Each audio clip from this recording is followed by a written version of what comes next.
Hello guys, இன்றைக்கி நம்ம பன்னீர் fry எப்படி செய்யுதுன்னு சொல்லி பார்க்கலாம் வாங்க. இன்றைக்கி நான் வந்து 200 கிராம்ஸ் ஆஃப் பன்னீர் வந்து எடுத்துருக்கிறேன். இதை வந்து இந்த மாதிரி க்யூபாக நீங்கள் வந்து அழகாக கட் பண்ணி எடுத்து வச்சுக்கோங்க. இப்போ இதை ஒரு பவுலில் ட்ரான்ஸ்ஃபர் பண்ணிக்கலாம். ட்ரான்ஸ்ஃபர் பண்ணிவிட்டு இதில் என்னென்ன மசாலா போடுறேன்னு காட்டுறவாங்க.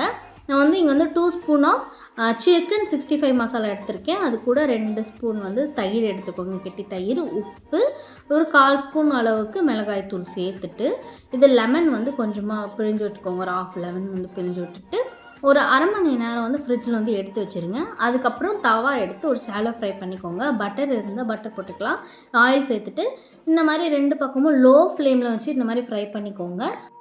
என்னோட ஃபியான்ஸு ஃபைனலாக பன்னீர் ஃப்ரை பண்ணியிருக்காங்க. எப்படி இருக்குன்னு பார்க்கலாமா? அதுக்கு முன்னாடியே லெமன் பிழிஞ்சிக்கோங்க, நல்லா இருக்கும். லைட்டாக நீங்கள் இது பண்ணிக்கோங்க, அப்ளை பண்ணிக்கோங்க. நல்லா இருக்குது, சூப்பராக இருக்குது டேஸ்ட்டு. ஸோ நீங்கள் இதுக்கு சைடிஷ் வந்து இதுக்கெலாம் நீங்கள் லைக் பண்ணி சாப்பிட்டா நல்லாயிருக்கும்னு பார்த்தீங்கன்னா, மிளகா கிளி சாம்பார் அதுக்கெலாம் நீங்கள் சைடிஷாக யூஸ் பண்ணிங்கன்னா அவ்வளோ நல்லா சூப்பராக டேஸ்ட்டாக இருக்கும். இந்த வீடியோ உங்களுக்கு பிடிச்சிருந்தனா லைக் அண்ட் சப்ஸ்கிரைப் பண்ணிக்கோங்க.